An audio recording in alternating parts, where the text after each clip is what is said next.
Bonjour, bonjour! Dans cette séance, vous allez découvrir qu'il existe d'autres catégories de pervers dont on ne parle jamais et qui sont tout aussi destructeurs que les pervers narcissiques. Grâce aux informations que je vais vous donner, vous pourrez plus facilement les reconnaître pour vous en préserver.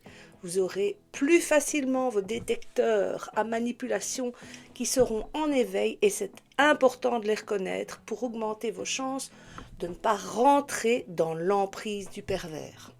Et si vous l'êtes déjà, de vous en rendre compte et de commencer à en sortir. Vous êtes sur C'en est assez, la chaîne qui vous éveille les neurones et bien plus encore. Bonjour, bonjour, je suis Anne-Christine et je vais vous partager mon expérience de psychothérapeute et de sexologue depuis plus de 20 ans. Dans cette séance, je vais vous expliquer les points communs à tous les pervers et quelles sont les proies qu'ils préfèrent. Ensuite, nous verrons qu'il existe plusieurs types de pervers, pas rien que le pervers narcissique dont on en entend beaucoup parler. Et cela risque de vraiment vous étonner, alors restez jusqu'au bout. Pourquoi est-ce important de les reconnaître? Parce qu'il y en a de plus en plus et parce qu'une fois sous leur emprise, ce sont parfois des années de votre vie que vous allez perdre à tenter de vous en sortir. Être informé va vous permettre d'être attentif. Et je vous assure qu'il faut l'être pour réussir à les démasquer parce que ce sont des menteurs inconscients, j'insiste, ce ne sont pas des monstres, ce sont des menteurs inconscients de haut niveau. Et même les plus avertis peuvent n'y voir que du feu. Vous avez donc vraiment tout intérêt d'avoir un maximum d'informations et presque un guide de survie psychique, j'y arriverai, de survie psychique dans cette jungle relationnelle. En toute fin de vidéo, je vous donnerai une liste de questions qui vous permettra de faire un premier point et savoir si vous êtes face à un pervers ou pas. Alors c'est parti, accrochez-vous parce qu'il y a de la matière. Je vais tout d'abord vous expliquer les grands points communs à tous les pervers. Ensuite, nous verrons les 4 grandes catégories de pervers et leurs spécificités qui vous permettront de les reconnaître. Alors tout d'abord, on va faire un petit rappel sur les 3 grandes principales familles de personnalités qui sont générées par les expériences que l'enfant rencontre. Alors vous avez les névrosés qui ont tendance à culpabiliser à peu près pour tout. Ensuite, vous avez les psychotiques qui angoissent dès qu'ils perdent le contrôle de la situation. Et enfin, vous avez les pervers qui manipulent leur entourage pour éviter la frustration. Les points communs chez les pervers. Premièrement, une enfance dont le père est absent ou alors dévalorisé par la mère.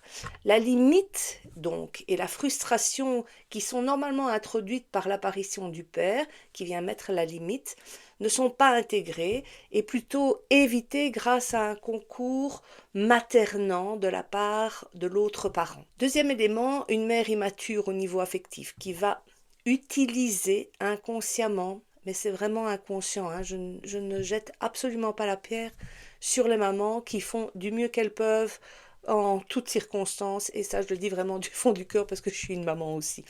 Donc, on a une mère quand même qui est immature au niveau affectif et qui va utiliser inconsciemment son enfant comme partenaire symbolique et former couple avec lui. Alors quand je dis partenaire symbolique, je ne veux pas dire forcément qu'il y a de la sexualité entre eux. Mais en tout cas, l'enfant va se sentir valorisé de cette position privilégiée auprès de sa mère, tout en finissant par comprendre à un certain moment qu'il est un objet pour elle, c'est-à-dire un faire-valoir, un partenaire qui est là quand elle en a besoin, mais si à un certain moment il y a quelqu'un d'autre, un autre homme qui intervient dans l'équation, eh bien l'enfant est mis de côté et ça crée vraiment une blessure terrible pour lui. Et un autre point commun chez les pervers, c'est la difficulté à percevoir la femme comme telle. Il la verra soit comme une mère nourricière qui lui procure une attention exclusive, des soins, ou alors, excusez-moi du langage, mais c'est vraiment ça, comme une salope. Une personne en qui on ne peut pas avoir confiance, qui nous trahira de toute façon d'une manière ou d'une autre. Un autre point commun est le rapport à l'autorité. Soit elle est castrée, Donc là, on aura affaire à des comportements de défiance par rapport à l'autorité, soit à des craintes, et là, on aura des comportements d'évitement par rapport à l'autorité. La frustration est insupportable pour le pervers et toute l'énergie de celui-ci va être massivement investie pour l'éviter. Alors une grande chose, un grand point commun, ils ne sont jamais responsables de rien. C'est toujours la faute des autres. Ils sont dans la peur de rester seuls. Ils sont incapables d'aimer, même s'ils en donnent l'illusion pendant la phase d'accroche, durant laquelle ils joueront à l'homme ou la femme idéale, mais ça ne tiendra pas longtemps. Alors c'est la seule structure de personnalité qui n'évolue pas, parce qu'ils ne parviennent pas à assumer leurs responsabilités et que c'est la base du changement.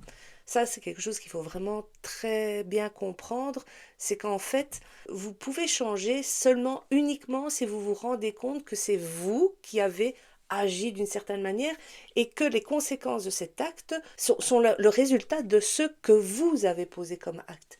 Le pervers ne fonctionne pas du tout comme ça. Pour lui, s'il a agi d'une certaine manière, c'est en réaction à ce que vous avez fait. Et donc, c'est vous la responsable de ce qu'il a posé comme acte. Et donc, étant donné qu'il n'est jamais responsable de rien, que lui, tout va bien pour lui, eh bien, ce sont aux autres de changer, pas à lui. Donc, le pronostic de changement de la structure perverse, nous le savons en tant que psychologue, c'est 0. Alors je tiens à préciser que la manipulation qu'ils exercent est totalement inconsciente. Donc ce ne sont pas des monstres calculateurs, ce sont des personnes qui fonctionnent comme ça et ils ne savent pas faire autrement. Ce sont des phases observateurs des comportements humains pour pouvoir copier les réponses comportementales qui vont leur être utiles pour manipuler leur proie. Et pour faire illusion aussi, qu'ils sont normaux. Alors le pervers est jaloux de sa proie, il envie son rayonnement, il va donc choisir souvent, presque exclusivement, des personnes avec une belle présence, souvent très empathiques, sensibles, intelligentes et manquant de confiance en elles, surtout au niveau de l'image. Alors ils vont être des personnes charmantes avec leurs amis, serviables, bienveillants. C'est juste un masque social en fait qui permet de garder une contenance et va ensuite jeter le discrédit sur sa victime qui se plaindra de choses que personne n'a jamais remarquées puisqu'il était tellement merveilleux cet homme-là. Alors l'emprise, ou ce qu'on appelle aussi la période d'accroche, où il vient mettre son hameçon à l'intérieur de votre cœur, a une durée variable. Ça, c'est quelque chose que j'ai vraiment pu observer. Ça peut durer 4 mois, 6 mois, parfois 1 an. Ça dépend vraiment du pervers. Donc, il n'y a pas de règle à ce niveau-là. Mais c'est une lune de miel qui va à un moment se terminer. C'est-à-dire que voilà, ils vont mettre le paquet pour vous annoncer plein de promesses et vous montrer qu'il vous comprend, que vous êtes entendu. Il est vraiment attentif à vous. Mais après cette période d'accroche, il va y avoir progressivement, de manière ponctuée, ce qu'on appelle des douches froides et qui sont vraiment des coups violents du genre « Oh, chérie, tu as bien aimé ce que j'ai préparé aujourd'hui? De quoi, il te faut une médaille ?» Et alors, ça sortira de nulle part, ce sera vraiment comme quelque chose qui vous glace sur place. Et si vous résistez, et si après il revient en disant allez m'amour, etc. Si vous passez outre ça, ben vous lui donnez le signal inconscient que voilà, vous êtes bien accroché et qu'il va pouvoir continuer régulièrement comme ça au départ, mais après ça va s'intensifier évidemment. Il va pouvoir continuer à jouer avec vous parce que vous êtes bien accroché en fait. Il manie parfaitement le langage. Par contre, leurs actes ne suivent pas ce qu'ils disent. Mais ils vous répètent souvent les mêmes choses, comme une espèce de persuasion mentale que eux, ils sont comme ça. Mais alors, vous ne le voyez pas dans les actes, mais vous êtes tellement hypnotisé par le fait qu'il vous dit mais je suis comme ça, mais moi je suis honnête, moi je suis sincère, moi j'aime les gens, moi je dis toujours la vérité, et il vous le répète encore et encore et encore, pour que vous soyez convaincu de ce qu'il vous annonce. Mais si vous prenez un peu de recul et que vous regardez vraiment ces faits et gestes et ces actes, alors là, il y a, comme qui dirait, quelques petites incohérences qui arrivent sur le terrain. Alors, un tout premier résumé de cette phase de point commun chez les pervers, c'est que les personnes perverses sont des hommes et des femmes, il n'y a pas que des hommes, qui sont en fait des personnes extrêmement malheureuses. Et lorsqu'elles ne sont pas en phase de manipulation, elles tombent très souvent dans une profonde dépression. Alors c'est un état de souffrance intense qui va colorer toutes ces relations et finira par faire souffrir son entourage proche, voire peut-être un peu moins proche au fur et à mesure.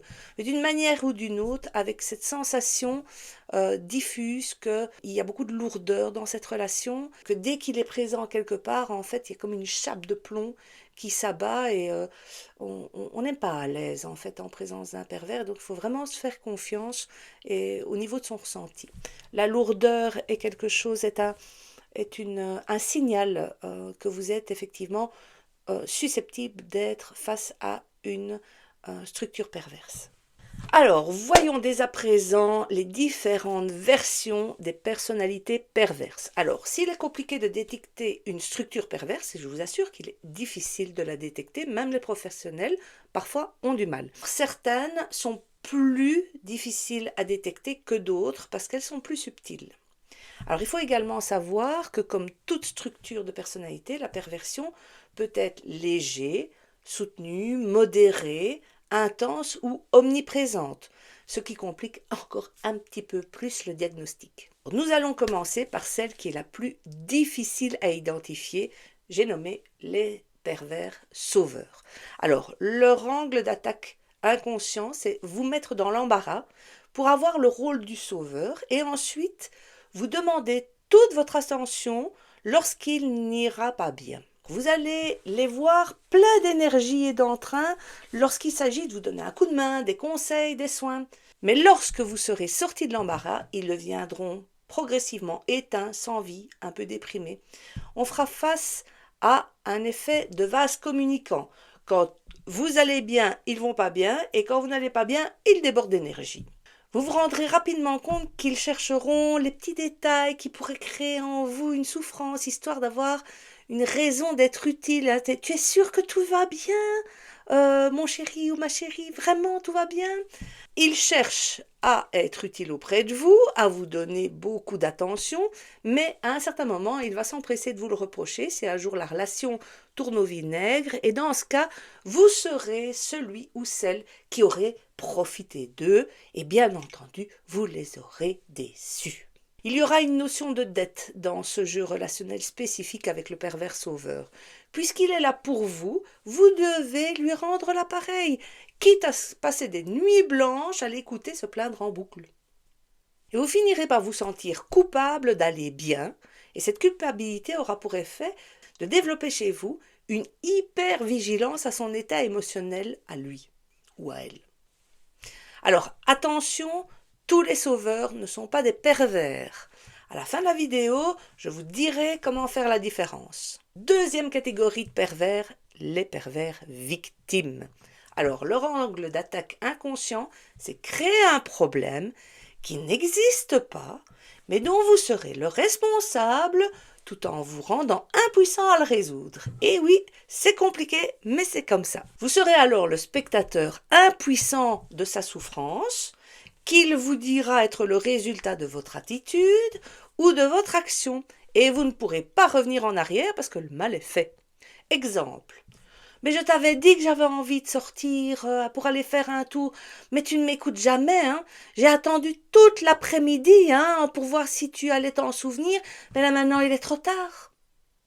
Donc le pervers victime va vous rendre coupable de sa souffrance alors qu'il aurait été tellement simple de vous dire « Tiens, chérie, j'ai envie d'aller faire un tour. » Mais non, il tend un piège, crée un problème et vous met à la place du bourreau. Vous essayez évidemment alors de vous justifier parce qu'il va tout faire pour vous faire sentir coupable de sa souffrance et c'est la dernière chose à faire.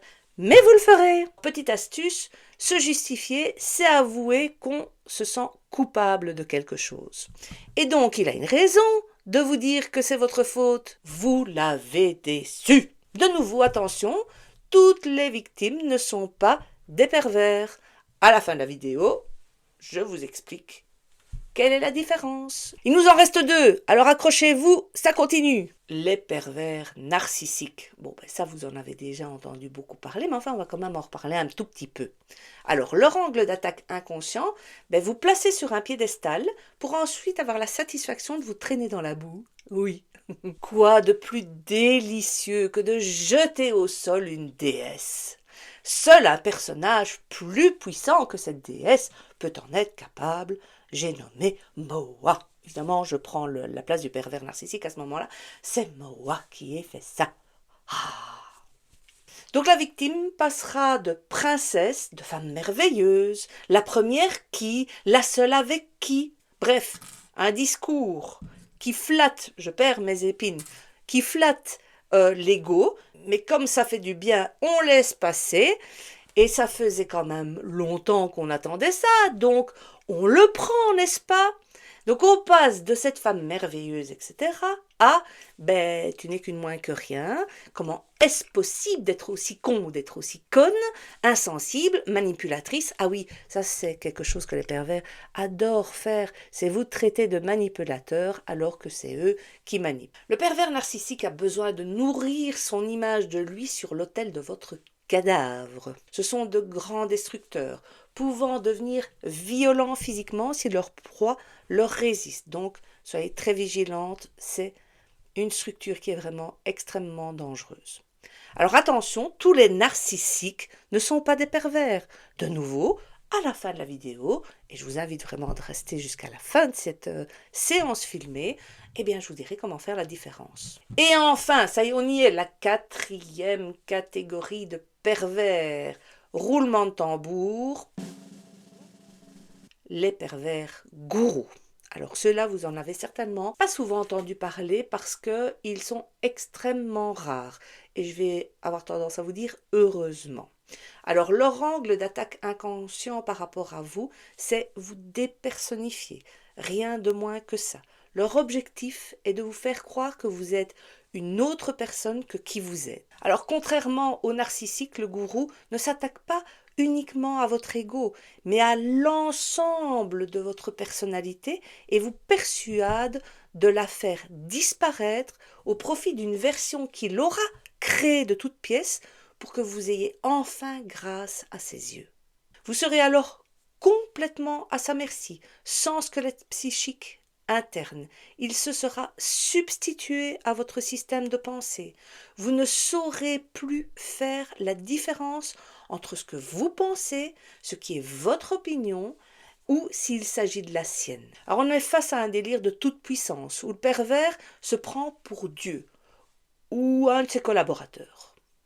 Alors je ne vais pas vous mentir, c'est la version la plus dangereuse de toutes, et elle peut mener la proie au suicide. Parce qu'en phase de douche froide, vous savez cette fameuse phrase, parce qu'il y aura un moment où vous serez la personne qu'il cherchait, celle qui remplit tous ses désirs, mais il y aura d'autres moments où il y aura ces fameuses douches froides, et là, quand vous n'aurez plus de squelette psychique, quand vous prenez une douche froide, eh bien, tout simplement, vous n'existez plus. Vous n'existez que si il prête attention à vous. Plus vous êtes en sa présence, plus vous existez. Mais s'il n'est plus là, si à un moment il se retire de votre existence ou qu'il menace de le faire, eh bien, vous êtes tout simplement sans plus aucune présence à vous-même tant que votre maître et gourou n'est pas là. Plus rien n'a d'importance que l'opinion du pervers gourou. Donc là, on est face vraiment à une emprise extrêmement massive qui s'installe insidieusement, même chez les personnes extrêmement intelligentes, cultivées, raisonnables. Vraiment, personne n'est à l'abri, mais heureusement, je le rappelle, ils sont rares. Alors de nouveau, attention, tous les gourous, c'est-à-dire les maîtres à penser, ne sont pas des pervers. Donc on approche bientôt de la fin de la vidéo, donc restez jusqu'au bout, je vais vous expliquer comment faire la différence. Petit résumé. Voilà, on a fait le tour du paysage des profils pervers. Nous avons donc les sauveurs, qui sont pleins d'énergie quand vous allez mal et déprimés quand vous allez bien.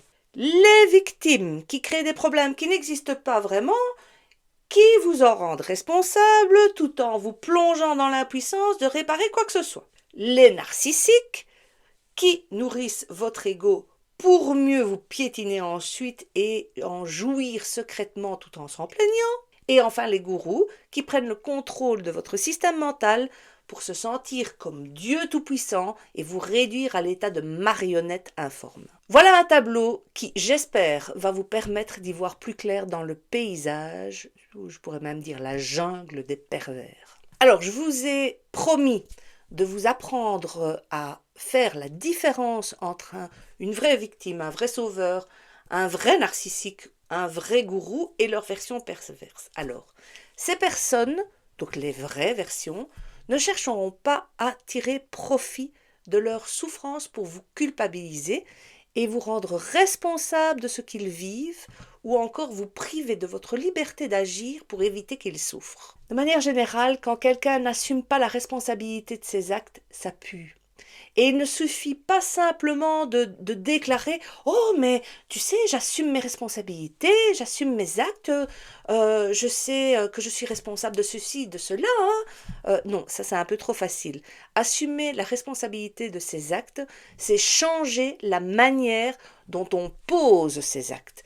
C'est ne pas mettre l'autre mal à l'aise en exprimant sa souffrance, parce qu'on sent qu'une forme de pression est en train de s'opérer. Donc mon conseil, c'est observer les actes, pas les paroles.